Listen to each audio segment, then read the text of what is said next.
les amis, j'espère que vous allez bien. Vidéo un peu différente de d'habitude. On va pas parler de minimalisme, mais on va parler d'économie. Et je vais te partager au sein de cette vidéo comment j'ai économisé un peu plus de 17 000 € à 21 ans en étant étudiant. Je pense que sur la chaîne, il y a pas mal de jeunes, donc ça pourrait certainement intéresser, tu vois, ce petit partage d'expérience. C'est juste ma vision des choses. Et après, si toi, tu as envie d'épargner plus, que tu trouves que tu n'épargnes pas assez actuellement, tu auras peut-être quelques tips dans cette vidéo qui pourront te servir à épargner plus. En tout cas, je l'espère. Donc j'ai pris mon ordinateur avec pas mal de notes pour rien oublier. La vidéo, on va la diviser en plusieurs parties. La première partie, on va voir ma situation personnelle. Ensuite, on verra mes dépenses mensuelles et mes revenus mensuels pour en arriver à ce montant qui est un peu plus de 17 000 € en seulement 2 ans. On va commencer par ma situation personnelle. Donc, je suis célibataire. Je vis seul, pas chez mes parents sur la région bordelaise. Donc, je suis locataire et sans enfant. Donc je pense que ça résume bien les choses. Je vis seul, j'ai mon propre appartement, donc on n'est pas chez les parents, sur la région bordelaise, une région qui est chère et voilà. C'est à peu près tout, donc ça, la situation personnelle, elle est basique, mais c'est important de le spécifier parce que forcément, si tu vis chez tes parents, bah, tu as une capacité d'épargne qui est beaucoup plus importante. Mais si tu vis seul et que tu dois payer ton loyer, tes charges, ton électricité, c'est pas la même. Donc maintenant, on va passer directement à mon ordi pour voir un peu ensemble combien je dépense chaque mois. Donc je regarde des fois mon ordi, c'est vraiment pour te donner toutes les bonnes indications et que j'oublie rien dans le compte de résultats qu'on va faire ensemble. C'est un peu de la compta aujourd'hui. Au niveau du loyer, je paye 420 € par mois mon loyer. Donc j'habite dans un 14 mètres carrés, donc c'est assez petit sur la région bordelaise. Seul avantage que j'avais, c'est que j'étais proche de mon école, donc ça c'était quand même un très gros avantage. Et au-delà de ça, j'avais plein de choses comprises à l'intérieur qui étaient la machine à laver, l'électricité, l'eau, toutes ces choses-là. Donc ça c'est quand même un gros point, c'est-à-dire que j'avais pas non plus un contrat Engie ou EDF en plus de mon appartement, c'était 420 € et c'était tout. En deuxième dépense que j'avais mon forfait de téléphone. Donc ça c'est important, je payais quasiment rien, je payais 99 centimes par mois avec Free pour 100 Go d'internet, internet illimité. Non, 100 Go, donc c'est quasiment illimité. Et j'avais appel, SMS illimité. Donc ça, si vous voulez vraiment des forfaits pas chers, les amis, moi ce que je vous conseille, c'est les ventes privées. Donc n'hésitez pas à taper vente privée, forfait mobile. Vous allez trouver souvent des ventes spéciales durant une durée limitée pour un tarif un peu exclusif qui vous permet de payer vraiment moins cher. Donc moi, c'était 0,99 pendant un an. Et logiquement, ça passait à 19,99. Et ce qu'ils ont fait, c'est qu'au lieu de passer à 19,99, ils sont passés à 9,99. Donc c'est toujours intéressant pour un forfait quand même qui est assez bien et qui me correspond entièrement. Ensuite, pour la mutuelle, j'étais à la LMDE. C'est 91 € par an. Donc c'est en moyenne 7,50 € par mois. Ensuite, on avait TBM. Donc TBM, c'est un peu la RATP de Bordeaux. Ça va être tout ce qui est tram, bus, ça peut être aussi les navettes, toutes ces choses-là. Donc c'est 20,40 €. C'était moins cher avant, mais j'ai mis aujourd'hui le prix actuel de combien ça coûte. Donc 20,40 € pour les transports. Ensuite, l'assurance habitation, malgré que ce soit un logement où il y avait l'électricité compris, toutes ces choses-là, l'assurance habitation, il fallait quand même la payer. Donc je payais 7 € par mois mon assurance habitation. Donc pour payer pas cher votre assurance habitation, ce que je peux vous conseiller, c'est pareil, les comparateurs, donc le Lynx, Assureland, lesfurets.com. Voilà, c'est les 3 comparateurs que j'utilisais principalement pour l'assurance habitation et pour même les forfaits mobiles. Vous pouvez trouver ces choses directement sur ces comparateurs. Je trouve qu'ils sont super bien. Donc mettez les 3 dans 3 pages différentes, 3 onglets et regardez à l'intérieur de chacun. Et souvent, vous allez voir qu'il y en a un parmi les autres qui est plus intéressant qu'un autre. Ensuite, on avait les sorties plaisir. Donc j'avais 50 € de sorties plaisir. Donc vous allez peut-être me dire, Julien, ça me paraît vraiment pas beaucoup. Moi j'ai envie d'acheter plein de vêtements, plein de fringues, toutes ces choses-là. Mais moi il faut savoir que je suis très minimaliste et j'ai pas besoin de grand chose. Je sais pas si tu vois mon vélo. Si, tu vois là il y a mon vélo. Moi j'ai mon vélo, mon studio, je vais faire du BMX avec mes amis. On est trop bien et on va acheter au pire une petite bouteille d'Ice Tea chez Carrefour City. On se met au skatepark et on est très bien, tu vois, et on est assez simple. Donc c'est vrai que moi j'avais juste 50 €, ça me suffisait largement en sachant que je fume pas, je bois pas. Donc ça me coûte très peu cher. Et pour certains, c'est vrai que ma vie elle peut paraître chiante. Tu te dis, Julien il fume pas, il boit pas, il s'amuse pas. Vous inquiétez pas, je m'amuse de ouf. Et avec mes potes, c'est juste le feu, c'est juste qu'on a des besoins un peu différents. Et c'est aussi ça qui me permet d'épargner beaucoup plus que la majorité des personnes. C'est le fait d'avoir peu de besoins et de faire en sorte que le peu de choses que j'ai me correspondent entièrement et me suffit largement, tu vois. un vélo pour une personne c'est pas grand chose. Bah, pour moi le vélo, tu vois, si je me le fais voler, c'est toute ma vie, tu vois. Donc je vais être dégoûté. Et pour certaines personnes, ça va pas être grand chose. Donc c'est vrai que j'ai mis de l'argent dans des choses qui me tiennent à cœur, mais bon, ça on le verra à la fin de la vidéo. On continue sur les dépenses. Ensuite, on a 150 € de nourriture. Encore une fois, pour beaucoup, ça va être pas beaucoup et pour certains, ça va être énorme. Donc c'est par mois, bien entendu. Je faisais mes courses dans des magasins un peu discount. Donc je faisais mes courses chez Aldi, chez Lidl, un peu chez Leclerc, chez Géant Casino un peu moins, mais très souvent dans des hard discount parce que c'était beaucoup moins cher, en sachant que je trouve que Lidl c'est super intéressant étant donné qu'ils ont des bons rayons, contrairement à il y a 10 ans où c'était Lidl, c'était un peu le carnage. Maintenant ils ont même un rayon boulangerie, fruits et légumes, il y en a. Donc c'est quand même intéressant, donc c'est vrai que je fais souvent mes courses chez Lidl ou de temps en temps chez Aldi. Donc ça me revient beaucoup moins cher parce qu'un caddie de 150 € chez Lidl, si tu le mets chez, on va pas dire de marque parce qu'imaginons je me fais attaquer, mais allez on va le dire, Géant Casino, à mon avis c'est pas 150 €, ça va être plus 200, 250 voire plus. Donc c'est pour ça que je préfère faire mes courses dans des hard discount. Et si tu es étudiant ou même plutôt jeune, ou même plutôt moins jeune, juste que tu veux économiser, c'est vrai que c'est intéressant je pense de faire ces courses dans ces magasins là.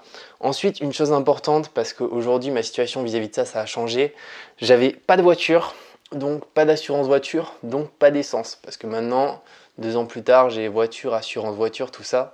Et encore une fois, si vous voulez vraiment réduire vos coûts, si vous avez une voiture actuellement, pareil, les 3 comparateurs, moi l'assurance voiture, si je pour vous donner un conseil, vous la payez annuellement, vous allez la payer beaucoup moins cher. Moi, on me proposait pour mon assurance voiture, en tant que jeune conducteur, c'était du 45 € par mois. Et en fait, quand je la payais annuellement au niveau de mon assureur, je suis passé à 29. Donc ça fait quand même une grosse différence. Mais pour ça, il faut avoir de la liquidité sur un compte, donc avoir épargné au préalable. Donc c'est pour ça que moi je me suis permis de faire ça. Mais sans la voiture, au total, ça fait 655,89 €. Donc ça, c'est mes dépenses mensuelles. Tous les mois, ça tombe forcément. Il y a des mois, ça va être moins. Il y a des mois, ça va être un peu plus. Mais vraiment, quand je regarde bien mes comptes, on était vraiment autour des 650 € par mois. Il y a des mois, j'étais à 610. Il y a des mois, j'étais à 680. Mais c'est une moyenne. Donc maintenant, on va voir ensemble les revenus mensuels parce que bien entendu, il va falloir payer le logement, il va falloir payer la LMDE, il va falloir payer toutes ces choses-là. Donc comment on a fait? Donc premièrement, moi j'avais un job étudiant. Si vous êtes étudiant, c'est ce que je vous conseille en tout cas. J'ai travaillé dans un grand fast-food sur Bordeaux, de nuit principalement. Je travaillais le vendredi soir, le samedi soir, le dimanche soir avec des horaires de nuit. Je faisais la fermeture, enfin je faisais la close du restaurant. Donc si vous habitez Bordeaux, vous vous doutez peut-être de quel fast-food parce qu'il est en plein rue Sainte-Catherine. Donc c'est un énorme fast-food, je travaillais là-bas de nuit, je faisais la close. Donc je faisais 25 heures sur mon contrat et je faisais énormément d'heures sup étant donné que j'ai fait un BTS à distance, ce qui me permettait d'être plus flexible et de travailler des fois d'aller au travail à midi et de finir à 15 h et après de travailler de nuit. Donc c'est vrai qu'en plus des heures sup, j'étais autour des 800 € par mois en moyenne. Donc il y a des mois où j'ai fait 1000 €, il y a des mois où j'ai fait 650. Mais en moyenne, j'étais autour des 800 € par mois. Et c'est vrai que de faire mon BTS à distance, ça m'a beaucoup aidé à ce niveau-là pour vraiment m'organiser, me dire ok Julien, tu travailles de cette heure-là à cette heure-là, ensuite tu peux aller travailler, tu peux aller faire ça. Donc en plus de mon job étudiant, j'ai fait aussi coursier à vélo sur la région bordelaise, donc je touchais 350 € par mois, un peu plus chaque mois en tant que coursier à vélo, mais j'ai mis 350 € par mois sur mon ordinateur parce que j'avais des charges de 5,5% par mois à payer en tant qu'auto-entrepreneur. Donc j'avais 800 € de mon fast-food, j'avais 350 € de coursier à vélo. Ensuite, j'avais aussi la CAF à l'époque parce que la CAF, je crois que c'est N-1 ou N-2 qui calcule. Et forcément, quand je sortais du lycée, j'avais aucun revenu, j'avais perçu aucun revenu. Donc en CAF, j'avais quand même quelque chose d'intéressant qui était de 169 € par mois.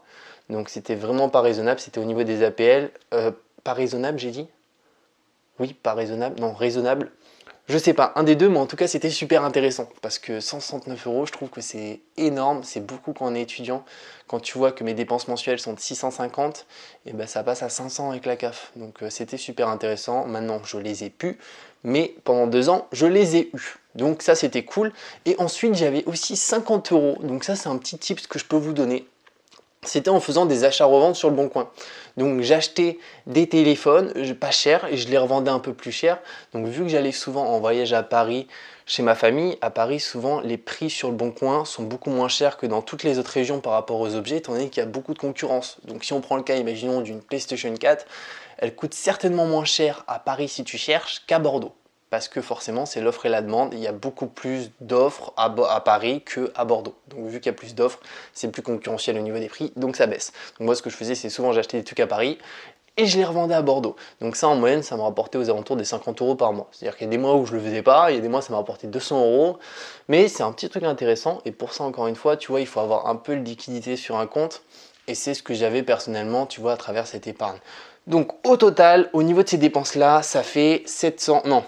Qu'est-ce que je te dis? J'allais dire ça te fait 700 €. Non, ça fait pas 700 €. Au total, on a eu en revenu 1369 € par mois. Donc j'avais 1369 € de revenus par mois. Il y a des mois j'ai eu un peu plus, je devais être à 1450. Il y a des mois je devais être à 1250. Mais on était vraiment autour de ces eaux-là. Ensuite, au niveau de mes dépenses, comme on a vu, on était à 655,89 €. Ça fait que j'avais une capacité d'épargne mensuelle de 713 € et 11 centimes. Donc 713 €, on peut dire que c'est pas énorme, mais quand on prend le cas sur un an, ça nous fait 8557 € et 32 centimes, et sur 2 ans, ça m'a permis d'épargner plus de 17 000 €. On est à 17 114 €. Donc c'est quand même pas négligeable. Après vous allez me dire, ouais mais Julien, mais cet argent ça sert à quoi de le mettre de côté? Moi je vais vous dire personnellement ce que j'en fais et l'utilité que je trouve que ça a d'épargner et qu'est-ce que ça peut te permettre de faire réellement, tout simplement. Donc moi personnellement, il y a une grosse épargne de précaution, cet argent, qui est sur un compte, sur un livret où l'argent est disponible, qui me permet de pallier à tous les différents problèmes du quotidien. On prend le cas aujourd'hui où j'ai une voiture, j'ai un problème avec la voiture, je peux le réparer sans me dire waouh, il faut que je trouve de l'argent, tu vois. Donc ça déjà, au niveau de ta conscience, tu te rassures automatiquement, c'est que tu sais que s'il y a une difficulté, tu peux y pallier.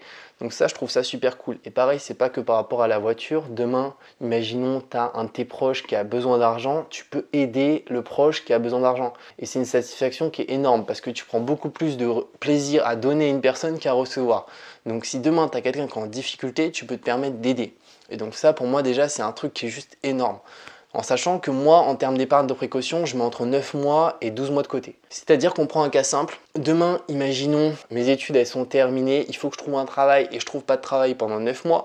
On prend ce cas-là, c'est pas grave, étant donné que j'ai une épargne de précaution, et même s'il n'y a pas de chômage, s'il n'y a pas d'aide, s'il n'y a rien du tout, tu sais qu'avec ton épargne de précaution maximum, tu peux tenir 9 mois, 12 mois. Donc moi je conseille entre 9 mois à 12 mois d'épargne. Tout d'abord, essaye de te constituer peut-être un mois d'épargne, c'est déjà ça, et tu verras que finalement, plus ton épargne de précaution montera, et plus tu seras serein dans ta vie, et même dans ton travail, parce que tu iras au travail sans pression, sans te dire finalement, waouh, je suis stressé, si je perds mon boulot, si je souhaite trouver un autre boulot et que j'ai pas de chômage, donc entre-temps, je vais rien gagner. Non, tu sais que tu as une épargne de précaution qui te permet de subvenir à tous tes besoins, que ce soit ta nourriture, que ce soit ton loyer, que ce soit ta voiture, ton assurance, toutes ces choses-là. Ça, c'est la première chose, c'est l'épargne de précaution que j'ai mis en place, qui est entre 9 à 12 mois en moyenne pour moi. Ensuite, j'ai une grande partie qui est sur mon PEA, plan d'épargne action, parce que je trouve que c'est aujourd'hui une des niches fiscales les plus intéressantes en France pour placer son argent. Je te ferai d'ailleurs la vidéo dimanche, elle est prévue, donc n'hésite pas à t'abonner à la chaîne si tu souhaites savoir comment fonctionne un PEA et l'intérêt qu'il y a aujourd'hui d'investir sur un PEA étant donné que c'est gratuit et que sur le long terme, sur 10 ans, 15 ans, 20 ans, ça peut te construire un patrimoine qui est juste énorme, peu importe ton âge, que tu aies 18, 30 ans, 40 ans. Donc je te ferai cette vidéo dimanche, je m'y tiens, au moins je m'y engage à travers cette vidéo, je devrais la faire. Donc dimanche, ça sortira. Ça, c'est la deuxième chose, donc une partie en épargne de précaution, une grande partie sur le PEA. Le PEA, je mets tous les mois de l'argent de côté. Je te dirai dans cette vidéo d'ailleurs combien je mets tous les mois de côté et combien je te conseille aussi de mettre et où mettre ton argent sur le PEA, bien entendu. Donc ça, c'est les deux premières parties. Ensuite, j'ai une partie qui est aussi pour les voyages et une partie pour toutes les passions. Tu vois, le BMX derrière, finalement, ça coûte des frais. Des fois, tu dois changer la jante, des fois tu as un petit souci. Et pareil, des fois pour le travail, tu sais que moi je fais des vidéos sur YouTube, je fais aussi des projets à côté pour des clients. Donc finalement, on prend le cas d'un ordinateur, ça coûte un certain prix. Tu prends le cas d'une caméra, tu prends le cas de lumière, toutes ces choses-là. Ça coûte un certain prix, mais finalement c'est de l'investissement pour moi parce que j'investis dans mon travail. Tu vois, l'ordinateur, si on prend le cas d'un ordinateur, genre celui-là il coûte beaucoup plus que 1000 euros, tu vois. Et le truc, c'est que par contre, il me permet d'être très très performant au travail, de pas avoir de bugs, de pouvoir faire toutes les choses dont j'ai besoin durant je ne sais pas combien d'années, et surtout, il décode très peu. Ce qui fait dans 5 ans, quand je le revendrai, il n'aura pas perdu 80% de sa valeur. Donc c'est des choses importantes, c'est que finalement, même en ayant de l'argent de côté, on n'achète pas des conneries. Finalement, on se dit, bah tu sais quoi, autant prendre le temps pour trouver quelque chose qui nous correspond totalement. Et moi, je prends un malin plaisir maintenant à me dire, ok, je vais peut-être acheter un truc cher et investir dans quelque chose qui me tient à cœur. Par contre, il faut que ce soit super qualitatif et tu vas prendre ton temps, Julien, de faire tes recherches. Et une solution aussi qui est bien, c'est que si demain tu souhaites acheter un produit, moi la règle de base que j'ai, c'est que tu dois avoir au moins 10 fois le montant du produit que tu achètes sur ton compte ou de disponible. Tu achètes un ordi, je sais pas, à 500 euros, bah pour moi il faut que tu aies 5000 euros de côté. En tout cas, moi je fais les choses comme ça. C'est-à-dire que je sais qu'à chaque fois j'ai les fonds nécessaires de côté. Et souvent, au lieu de l'acheter directement, je me fixe 2 semaines, 3 semaines. Et souvent, tu vois qu'au bout de 2 semaines, tu te dis, bah tu sais quoi, maintenant j'en ai pas réellement besoin au bout de 3 semaines. C'est ce que je fais. J'avais voulu acheter plein d'objets et je me rendais compte qu'au bout de 2 semaines, c'était vraiment plus des trucs que je voulais acheter, tu vois. Donc c'est aussi un conseil que je peux te donner, c'est que si tu sais pas si tu dois acheter un produit ou pas, attends 1 semaine, 2 semaines, et si au bout de 2 semaines tu veux toujours l'acheter et que tu as les fonds nécessaires sur ton compte, pourquoi pas. Et je suis aussi contre le crédit à la consommation, donc les crédits pour acheter une télé, pour acheter un canapé avec des taux d'intérêt à 9%, 12% ou les 9 fois sans frais, toutes ces choses-là, je suis contre ça. Parce que je trouve qu'aujourd'hui, si on doit acheter quelque chose à crédit, à part si c'est réellement un investissement immobilier qui va te rapporter de l'argent, pour moi, c'est réellement une charge importante. Les intérêts composés sur longtemps, ça te coûte très très cher et 9%, même que si c'est que sur 1000 euros, ça fait quand même beaucoup d'argent. Donc je pars du principe que si on doit acheter un bien comme un canapé, avec un crédit à la consommation, c'est qu'on n'a pas les moyens et qu'il faut attendre avant de l'acheter ou trouver quelque chose de moins cher qu'on peut acheter comptant. Donc en tout cas, j'espère que cette vidéo t'a plu, où je t'ai partagé un peu mes différentes astuces que j'ai réalisées, tu vois, pour épargner tout au long de mes études, en sachant que c'est possible. Si aujourd'hui tu es étudiant, tu souhaites épargner, économiser, t'es pas du tout obligé de faire comme moi j'ai fait, mais tout ça pour te dire que tu peux trouver des solutions. Il y a les jobs étudiants, il y a peut-être coursier à vélo, si t'aimes faire du sport, t'as pas mal de choses, t'as même aussi, tu vois, le Bon Coin, ça me permet de générer 50 euros par mois, mais clairement je faisais quasiment rien, quoi. C'est-à-dire j'achetais un truc à Paris, je le revendais là-bas, et c'était juste ça, et c'était assez simple. Donc en tout cas, c'est ce que je te conseille de faire. N'hésite pas à épargner, tu vas voir que ça va te créer réellement une sécurité, une tranquillité d'esprit, le fait de te dire que tu as de l'argent de côté. Et surtout, n'hésite pas à me partager en commentaire si actuellement tu épargnes, et si oui, pourquoi tu épargnes. Est-ce que tu épargnes peut-être pour faire un tour du monde, peut-être pour un investissement futur, peut-être juste pour te prémunir pour ta retraite? Ça m'intéresse vraiment parce qu'on a tous des visions différentes par rapport à l'épargne. T'en as qui épargnent voilà, pour créer une entreprise, d'autres c'est pour acheter un bien immobilier, d'autres pour acheter une voiture. Donc ça m'intéresse vraiment d'avoir ta vision dans les commentaires. Si la vidéo t'a plu, n'hésite pas à la liker, ça m'encourage vraiment à faire de nouvelles vidéos. J'adore vous faire des vidéos, donc ça me fait juste trop plaisir d'avoir vos retours. N'hésite pas aussi à t'abonner à la chaîne, on parle ici de minimalisme, on parle aussi d'économie comme aujourd'hui et de pas mal d'autres sujets. Je te dis à dimanche 20 h pour une nouvelle vidéo. Prends soin de toi et ciao!